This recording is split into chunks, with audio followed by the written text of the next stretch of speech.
Isang nakakatakot na alamat ng Amil Brothers ng Maguindanao.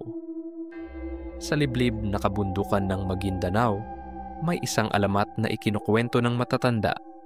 Isang kwento ng trahedya, sumpa, isang kagutuman na kailan may hindi mapapawi.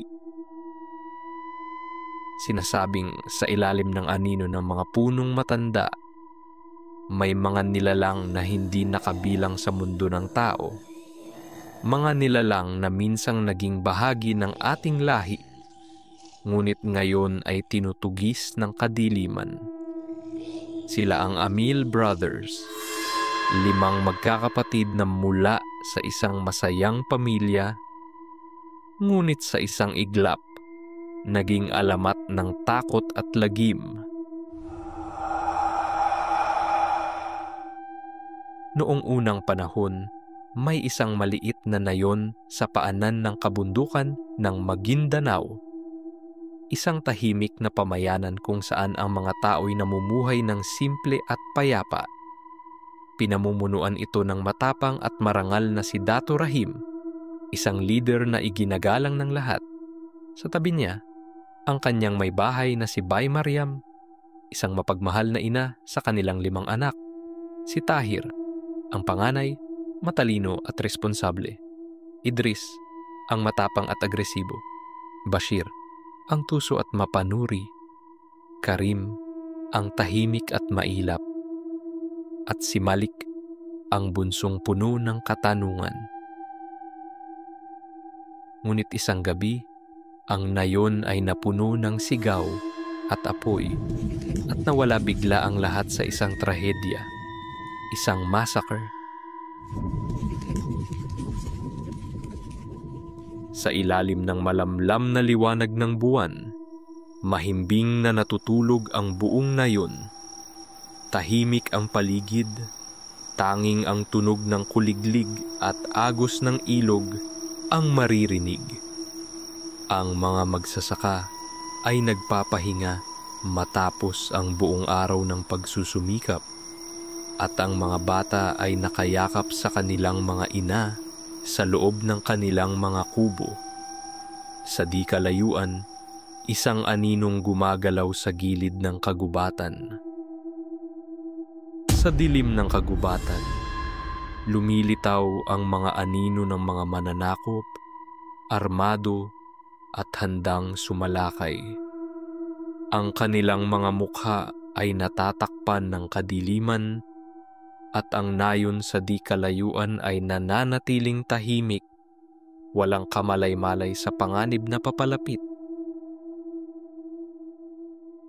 At nagsimula na ang massacre. Ang dating mapayapang nayon ay ngayon ay naglalagablab sa apoy at sigawan. Makikita ang mga tao na nagtatakbuhan, ang ilan ay natumba, habang ang mga mananakop ay walang awang sumasalakay. Ang hangin ay punong-puno ng usok, at ang lupa ay nababalot ng kaguluhan at takot. Sa gitna ng nag-aapoy na nayon, matapang na lumaban si Dato Rahim, hawak ang kanyang tradisyonal na sandata. Bagamat napapalibutan ng mga mananakop, ang kanyang ekspresyon ay puno ng determinasyon upang ipagtanggol ang kanyang pamilya at bayan. Sa likod niya, ang nayon ay patuloy na natutupok sa apoy, habang ang mga tao ay nagtatakbuhan sa takot.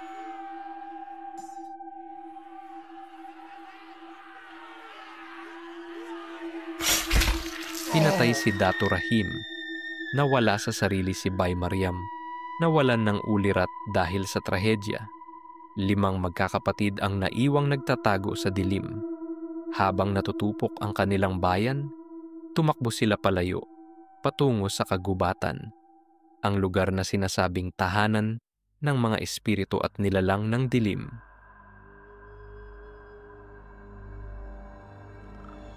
Habang lumalalim ang gabi, naramdaman nila ang gutom na tila hindi mapapawi.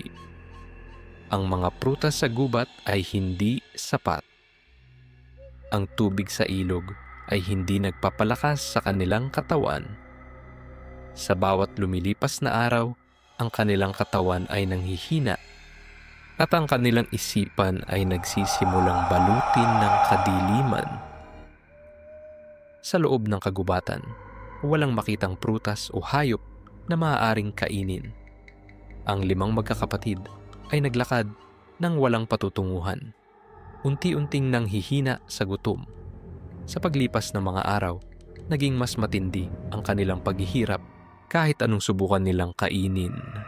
Mga dahon, ugat, o insekto.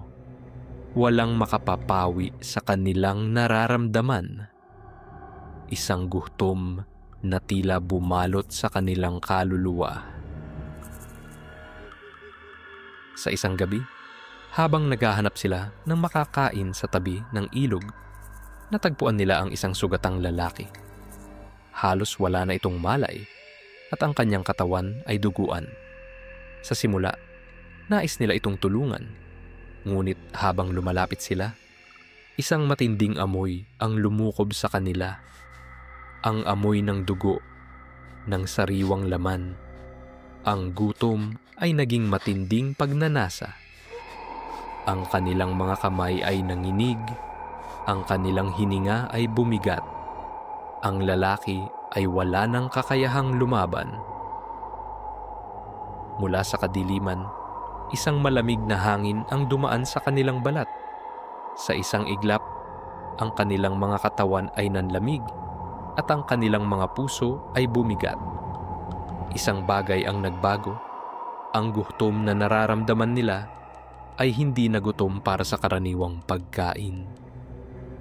Wala nang makakapagpawi ng kanilang pagkagutom maliban sa laman ng tao. Magmula noon, wala nang ibang uri ng pagkain ang nakakapawi sa kanilang uhaw at gutom. Nagbago na sila. Sila na ay naging kampon ng kadiliman.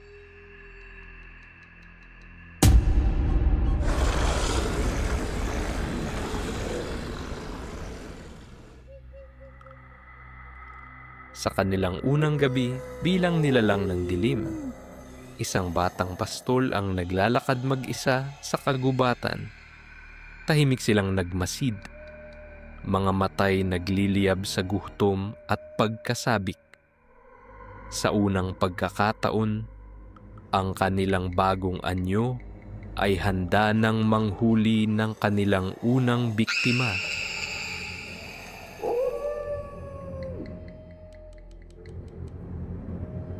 Sa lalim ng gabi, tumigil ang kagubatan. Wala nang sigaw. Wala nang ingay. Ang katawan ng pastol ay wala na roon. Tila natunaw sa kadiliman.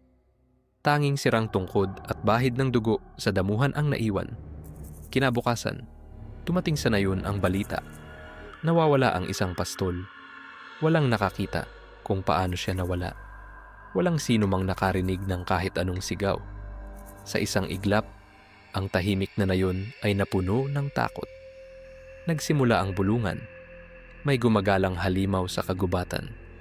Mula noon, walang sino man ang nangahas lumabas pagsapit ng dilim.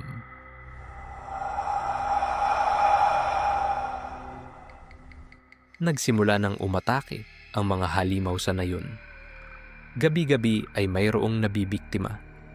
Abandonado na ang ilang mga kabahayan kung saan ang mga pintuan ng mga kubo ay may bahid ng dugo, patunay ng tuloy-tuloy na pag-atake ng mga halimaw bawat gabi. Tahimik ang paligid, ngunit ang takot ay nararamdaman sa bawat sulok.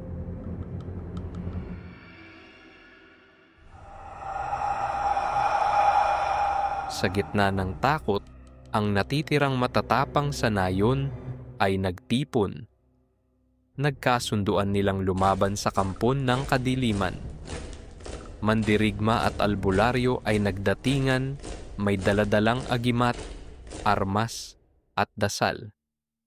Ito na ang huling pag-asa laban sa sumpa. Sa pusod ng kagubatan, nagbanggaan ang liwanag at dilim. Ang mga halimaw ay lumusob. Ang lupa ay nabalot ng apoy, dugo, at sigaw ng kabayanihan.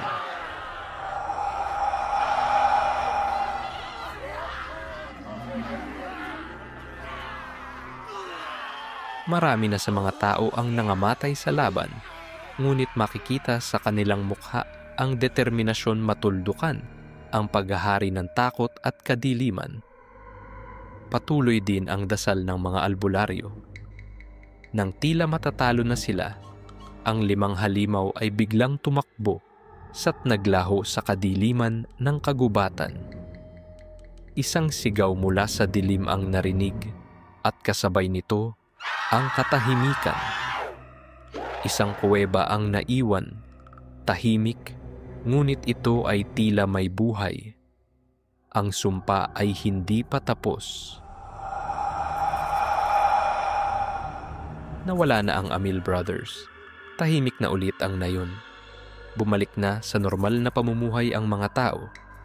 Ang Amil Brothers ay muling magugutom. Nagtipon-tipon ang mga tao at nagalay ng dasal para sa mga namatay. Mula noon, isinasalaysay ang alamat ng Amil Brothers sa bawat kabataan. Babala ng mga matatanda. Huwag hayaan ang galit at gutom na lamunin ang iyong kaluluwa. Ang kagubatan ay nananatiling tahimik, ngunit may bulong sa hangin na sila ay babalik. Dito na muna tayo magtatapos. Kaya kung nagustuhan mo ang kwento ngayong gabi, huwag kalimutang pindutin ang subscribe button para matulungan ang ating munting channel na lumago at patuloy akong makagawa ng marami pang nakapangingilabot na content. Hanggang sa susunod na kwento at mag-ingat kayo lagi. Magkita-kita ulit tayo sa susunod na kwento ng misteryo. Dito lamang sa Salamangka.